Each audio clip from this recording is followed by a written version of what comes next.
All right, you're staying home, you're washing your hands, but it's still allergy season. You might not be feeling great. So what are the symptoms of coronavirus that you need to watch out for? Dr. Vin Gupta joins me now. Dr. Gupta, thank you for joining us. What are the early symptoms of coronavirus? You know, what's interesting is that the earliest symptoms is that you may not have any symptoms. The lag between infection and actually development of symptoms like cough, one of the most frequent symptoms that we're seeing in coronavirus, that's about 4 days. It's about a 4-day lag before you start seeing a cough, a productive cough. You might start coughing up just clear liquid. Sputum is what we call it in the medical world. You'll have a fever. That's a really common symptom as well. And then if things start to progress by about 7 days after that initial infection, you might start developing shortness of breath. And that's usually in our over 50 crowd or those with pre-existing lung disease or heart disease. That's what we're seeing has been the tipping point to go to the hospital for inpatient care.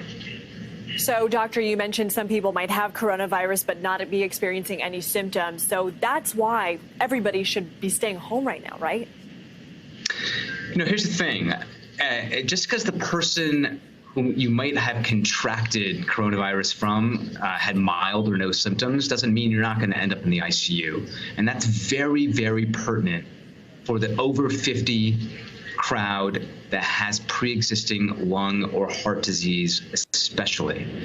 So regardless of who's transmitting the disease and how healthy they may or may not appear, it doesn't mean that that's going to be the same experience for another individual, and especially those who are older or with pre-existing disease, which is why you're having such a focus on social distancing. This is why you're having Mayor de Blasio, Governor Cuomo, and others really wrestle with, should we be doing these city lockdowns? Should we be doing national quarantines at the federal level?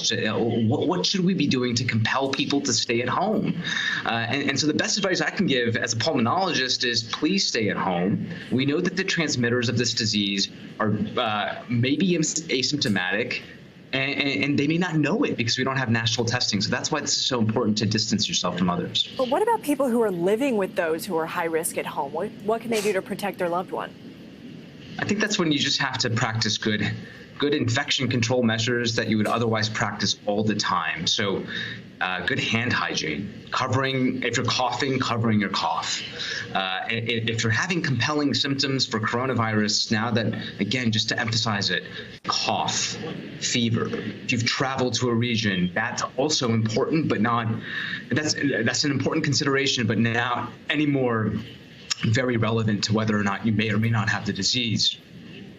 If you have those features, then I think you should bring yourself to medical attention, because there's a lot of ways in which physicians, nurses, and other providers can give you help, can give you guidance, telemedicine, care chats via the phone. There's a lot of ways to get helpful advice and tips to see whether or not you actually need to come into a clinic for testing.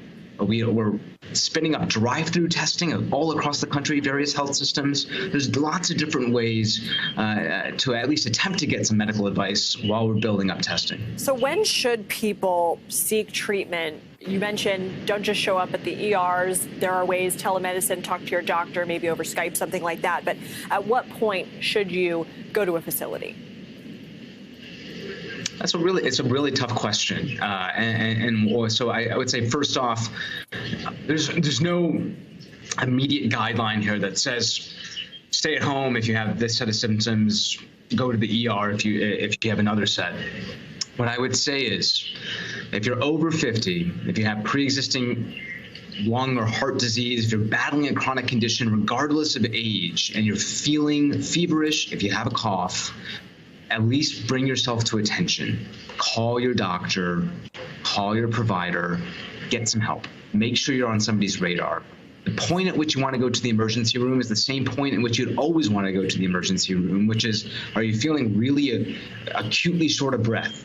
Are your fevers really high? Are they not breaking? Are you just feeling generally unwell, feeling like you're going to faint? If there's an emergent type situation, an acute change in how you've been feeling, that's what should prompt you to say, something's wrong. And usually individuals are pretty good about determining what is an emergency level complaint, what's not. And really that's acuity of change in symptoms. So really bad fever, shortness of breath, that's just not getting better. I think that's what should prompt bringing yourself to attention in person. Good information there. And we're expecting the virus to keep spreading. We're expecting increased testing to reveal more cases. So when we do see the number of cases go up, is there any way to tell if it's because of the spread or just because of better testing and information? I think that what you're touching on is something I'm worried about. And it's something that I know my colleagues in public health and in epidemiology have been worrying about all along, which is what's the case fatality rate versus what's the infection fatality rate?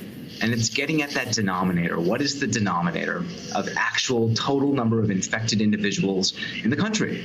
We don't know. So it's hard to make a comment on the mortality or the severity of COVID-19 without knowing that. We're speculating, frankly.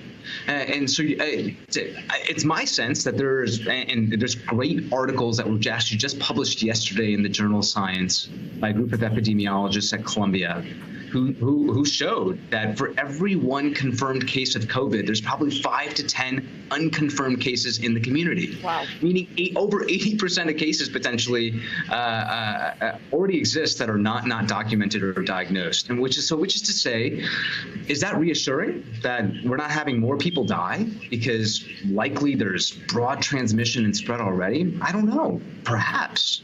I don't think that should cause us to feel like we're out of the weeds quite yet. And we have major issues in terms of lack of ventilators. I still think this has the ability to spread and really infect the wrong demographic, those who are older, who are vulnerable.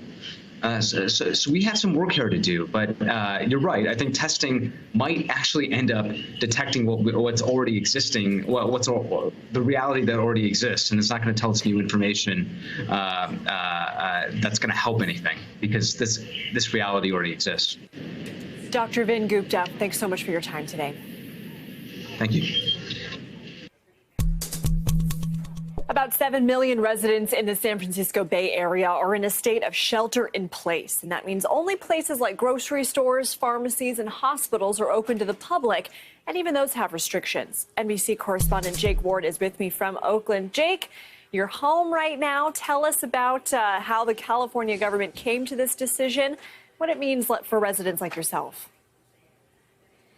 You know, Lindsay, this was a very interesting experience, right? As of midnight last night, you had a concerted effort among county health officials across at least 7 different counties here in the Bay Area, including San Francisco, Silicon Valley, Marin, and the East Bay, where I am, all coming together and saying, for the good of our citizens, we have to shut it down. And so they put in this stay-at-home order, this shelter-in-place order that essentially mandates that my family remain here unless we have some essential need, right? You cannot go out just to certainly not to meet with other people. We're allowed to go for walks. We're allowed to exercise outside to some extent, but the guidance there is sort of vague. But really, it's otherwise just trips to the hospital, trips to a pharmacy if you must, trips to a grocery store if you've run out of food. And so we are now sort of facing a new existence, right, where this is our lifeboat, and the 4 of us, me, my wife, and my 2 kids, are just hanging out here. And I don't know about you, Lindsay, but I'm not built for, running a sailboat, right, in the way that this is going to have to be for the next 3 weeks. All right, you mentioned your kids are at home. What is homeschooling looking like for you?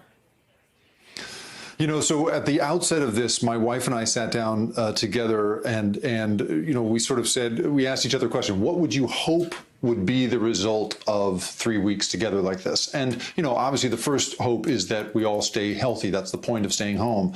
Mine was very wishy-washy. I was basically like, I just hope we can all get along and maybe we can have some creative fun with the kids every so often. My wife, bless her, is so much more structured than I am. And she says, let's get them on a schedule. And why don't we stick as much as possible to the schedule that they had at school? And so right now we have a list that they help draw up each morning. And of course, we're in morning 2 here, so who knows if this is going to continue. But we're drawing up a schedule that says, snack, recess, literacy. We're going to do a little math. Then we do this. We've been starting each day with a bike ride. We don't, go and congregate with anybody, but we do go outside just to give them a little bit of a running around time, but it is very much this sort of test. I mean, my kids are basically saying, this is great, we're home from school, but I think we're going to get into week 2, week 3, and they're going to get a little sick of us. We're going to be a little sick of each other, not to mention, will we be sick of eating pasta at that point, right? All of that stuff, I think, is where it's going to get rougher and rougher as this goes on for everybody. Yeah, we're seeing and hearing a lot about grocery shopping. How is the supply where you are?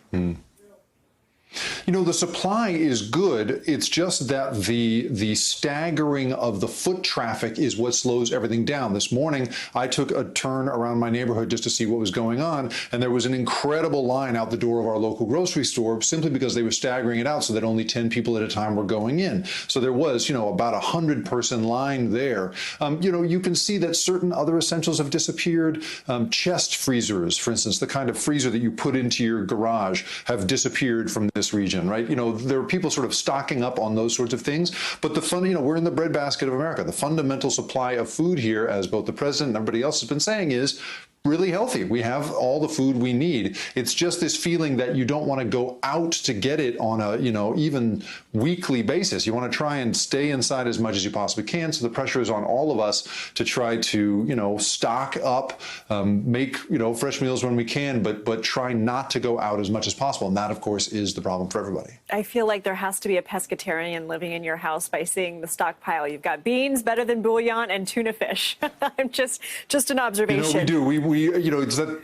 That's right. Canned proteins, right? That's what we're going for. I mean, the nice thing is, first of all, let me just say, right, we're among the luckiest people on earth, right? We have a nice house. We have a backyard. We have, we live in California where much of this food is grown. We're in good shape. But we also have, we're used to some natural disasters. So, out in the yard behind me, there is, in fact, a big chest filled with earthquake supplies and fire supplies. We had all the respirators already because you need that for fire season when smoke sweeps across the Bay Area. So we were out in front of some of this. But, as soon as you get into thinking about, what do we need to stay put and yet get the protein we need? Oh, right, beans. Oh, right, fish. We're going to need all of these things. It really does bring you face to face with, what we had all been taking for granted, the opportunity to just, walk down to the local store, pick up what you need and come back. I can't imagine what it's going to be like for people who live in a one-room apartment or, God forbid, don't have a place to live. How they are going to deal under these circumstances, I have no idea. We here are very lucky. Well, we know that we're all supposed to be keeping our social distance right now, but there's some stories on social media, people helping their neighbors, things like that. Are you seeing that in your neighborhood? In my neighborhood, we have a good coordinated effort going on where we are all in touch with one another by text. But if we do need to exchange items, we're doing it not by social contact. My wife had a very funny conversation with our neighbor just the other day where she only would look through the sort of the portal of the door and wouldn't open it, which is good. That's the right thing to do. All of this stuff feels awkward, right, Lindsay? I mean, it feels socially awkward to be wearing a mask when someone says, I can't understand you, you want to take it off, and then you realize, oh no, don't take the mask off. Right? These things are going to be the sort of new normal. In this case, I think we're determining that neighbors, right, polite neighbors, leave goods for each other at the door. You don't hand them over, right? These kinds of things are the sort of the precautions we are taking. But it really is going to be this test of the sort of social fabric. Fortunately, here in our neighborhood, the social fabric seems pretty good. And it's not personal. People are just looking through the peephole. Thanks so much, Jake. That's right. Thank you. Hey, NBC News viewers, thanks for checking out our YouTube channel. Subscribe by clicking on that button down here and click on any of the videos over here to watch the latest interviews, show highlights, and digital exclusives. Thanks for watching.